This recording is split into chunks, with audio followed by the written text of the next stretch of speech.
सुप्रभात प्रिय विद्यार्थियों, कक्षा 5 हिंदी विषय में आप सभी का स्वागत है।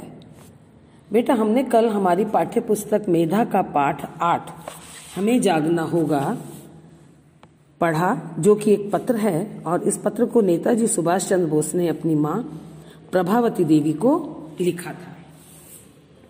इस पत्र में उन्होंने अपनी मां की इच्छा जाननी चाहिए थी कि मां, आप बताएं कि विद्यार्थी जीवन समाप्त होने पर हमें किस कार्य क्षेत्र में प्रवेश करना चाहिए, कौन सा काम हमें करना चाहिए, है ना। और क्या मैं जज बनूं, मजिस्ट्रेट बनूं, बैरिस्टर बनूं या किसी गवर्नमेंट जॉब के ऊंची पोस्ट पर अपॉइंट हूं, आपको किस बात से खुशी मिलेगी। या मैं बहुत धन दौलत वाला अमीर आदमी बनूं, लोग बहुत मेरे पास मोटर गाड़ी हो, घोड़ा हो, नौकर चाकर हो, बहुत बड़ा बंगला हो, जमींदारी हो, तो क्या आपको इस चीज से सुख मिलेगा। या दरिद्र होकर भी मैं विद्वान और गुणी व्यक्तियों के द्वारा सम्मानित होऊंगा, तब आपको खुशी मिलेगी। बताइए आपकी इच्छा क्या है। तो आज सुबह से ही मेरे मन में विचार आ रहा है कि क्या गुलाम भारत में एक भी संतान स्वार्थ रहित नहीं है। सुभाष चंद्र बोस अपनी मां से कह रहे हैं कि भारत मां का कोई भी सपूत ऐसा नहीं है जो अपने स्वार्थ के अलावा देश के बारे में सोचे। यहां तक बेटा अपन ने कल इसके पार्ट 1 में पढ़ा था। आज हम इसका भाग 2 पढ़ेंगे। अब हमें जागना होगा। कब तक हम भारत की यही दुर्दशा देखते रहेंगे। दुर्दशा मैंने बुरी हालत। 84 लाख योनियों के बाद हमें मनुष्य का जन्म मिला है। सुभाष चंद्र बोस अपनी मां से कहते हैं कि मनुष्य जन्म जो है 84 लाख योनियों के बाद मिलता है। अगर हम इस जन्म में कुछ भी श्रेष्ठ न कर पाए तो हमारा जीवन ही बेकार है। श्रेष्ठ मैंने अच्छा, बेस्ट। भगवान ने कलयुग में एक नई जाति बनाई है और वह है बाबू लोगों की जाति। यह जाति किसी अन्य युग में नहीं थी। भगवान ने हमें पैर दिए हैं, लेकिन हम 10-20 कोस भी पैदल नहीं चल सकते। भगवान ने हमें हाथ दिए हैं, पर हम श्रम वाला कुछ काम नहीं कर सकते क्योंकि हम बाबू हैं। हम श्रम को छोटे लोगों का काम समझकर, मेहनत को समझते हैं कि छोटे लोग ही करते हैं, बड़े लोग तो नहीं करते।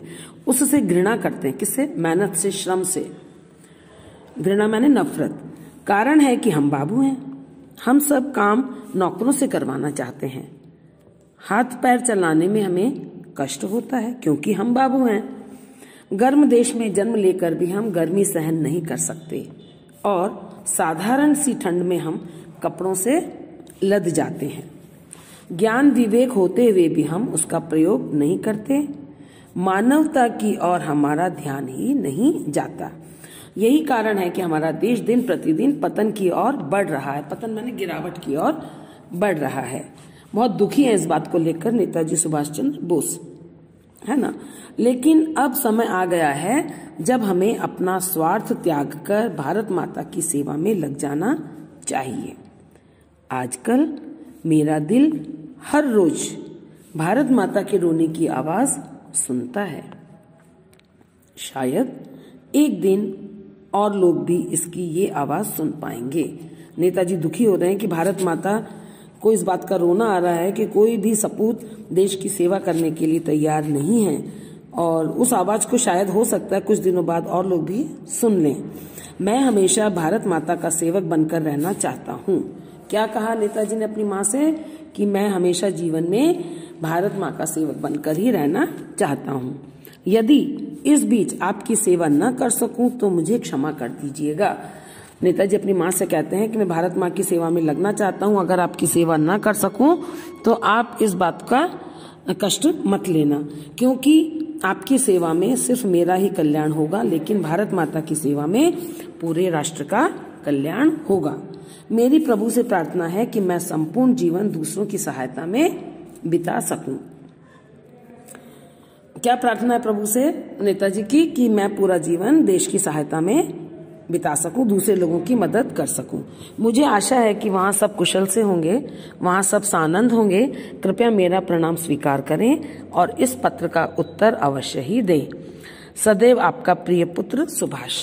नेताजी ने ये पत्र अपनी माँ को लिखा है ना। तो अपन इसकी कुछ पुनरावृत्ति कर लेते हैं। नेताजी माँ से कहते हैं कि अब हमें जागना होगा, हमारे देश की बहुत बुरी हालत है। 84 लाख योनियों के बाद ही मनुष्य जन्म मिलता है। अगर हम अपने इस जीवन में श्रेष्ठ न कर पाए, अच्छा न कर पाए, तो हमारा जीवन बेकार है। और बाबू लोगों की तो उन्होंने बहुत ही निंदा की है कि बाबू लोग जो हैं काम नहीं करना चाहते, मेहनत का काम छोटे लोगों का मानते हैं। गर्म देश होते हुए भी गर्मी सहन नहीं करते हैं। हमारा देश गिरावट की ओर जा रहा है।